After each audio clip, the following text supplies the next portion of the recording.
Let me ask you, what's the most important aspect of a brand? Now, a lot of people think logo immediately, but I would argue that the name of your business, your product, your service, your company, whatever it happens to be, your name as a person is the most important aspect of your brand. Yet so many people fumble and fail in this area, it's almost comical, which is why I wanted to share with you the 10 worst product names that I have ever seen. So if there's ever a doubt in your mind about why it's so important to think very, very carefully about the names you choose, you will not doubt that again. Let's start with Soylent. Now, Soylent is getting to be a well-known meal replacement drink for Silicon Valley coders and people who don't have any time. They're so busy that they don't have time to eat. So they want to pop one of these open and chug it, and then in it, you're gonna have some soy isolate protein and all kinds of stuff. So why is Soylent such a bad name? Well, Soylent comes from a movie called Soylent Green from 1973. It's a post-apocalyptic world where everybody lives in this gigantic bubble and all they have to eat is Soylent Green.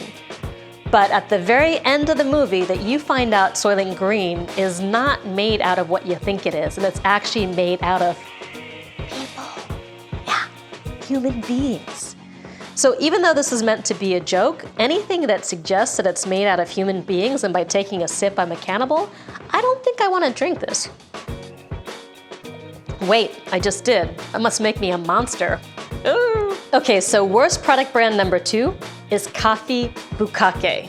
Now, I'm almost embarrassed to share this one, but my millennial marketing assistant chose this, and she knows things that I don't know, so apparently Bukake is a form of Japanese porn that's, let's just call it wet, okay?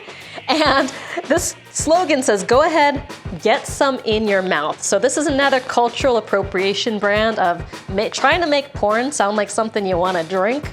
I don't know. Good taste, bad taste? Let me know in the comments, but this one is definitely on my no list. Number 3, bad product name number 3 is Nads Brazilian and Bikini Wax. Now, like I said, I don't know what all this stuff means, but when you look up nads in the Urban Dictionary, let's just call it a part of the male anatomy. Not the part you immediately think of, the other part. All right? So this is for a feminine product, for like a bikini wax. So my guess is that the Brazilians who made this product don't know what nads actually means. So no matter what it is that you're gonna name your product, you wanna make sure that it doesn't mean something else in another language, because some of the worst brands are brands that don't translate from one language to the next, and you'd be surprised what common names mean in other languages. So don't name your product after a part of male or female anatomy unless it's about male or female anatomy, all right? Okay, it's time for bad product name number 4. We got Nuts, seller of wasabi peas. Now, here's the thing that you need to know about branding is that cute usually does not sell, or it does not sell for a long time. It's way better to be clear or really convey a promise than it is to be cute. So we got Nuts might make you smile once, but are you gonna buy this week after week? Yes or no? Let me know in the comments. I know I'm not. This one's going on the cutting room floor.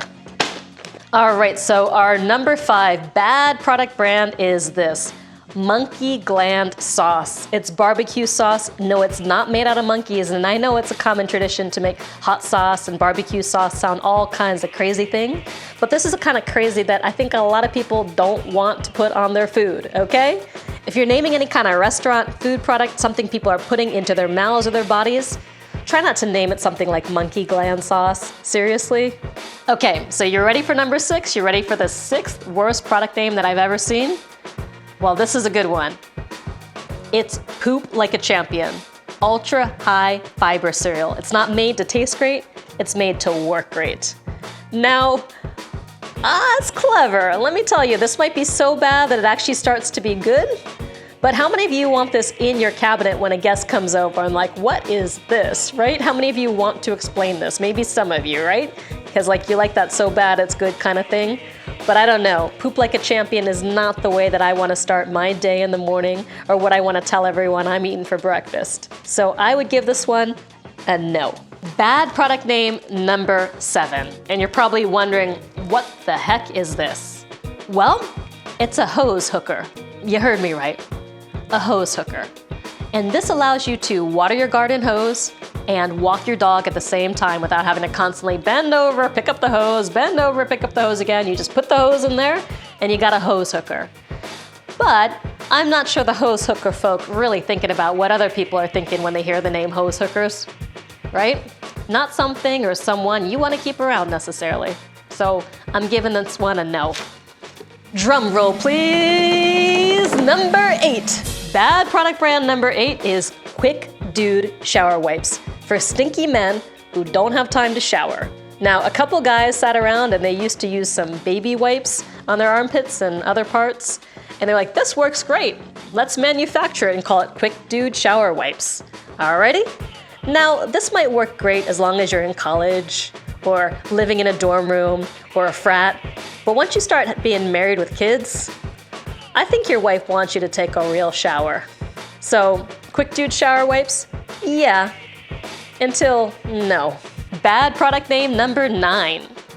And this one's not just the name, but it's the design. So here we go. We got Ripple Pea Milk. Now, Ripple Milk doesn't sound all that bad, even though it doesn't sound all that good either. But when you really look at it, what does it look like it says?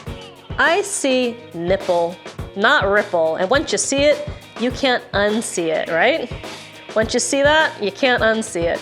And I don't know about you, but in my 40s, I'm not really wanting to drink some nipple milk. So I'd say no on this one too. All right, so here we got it. We're down to worst product name number 10. And this one goes to the internet company previously known as Infusionsoft. They rebranded to Keep. K-E-A-P-Y? I have no idea. But Keep sounds like a freaking menstrual cup. So why would a tech company go from Infusionsoft to Keep? Maybe they didn't want to be known as Confusionsoft anymore and thought that Keep was something that you can't make fun of. But I'm going to be able to make fun of Keep a whole lot more than I made fun of Infusionsoft, and I made fun of Infusionsoft a lot. So sometimes rebranding for the sake of rebranding isn't good unless you find a name that's going to actually beat the one that you had before.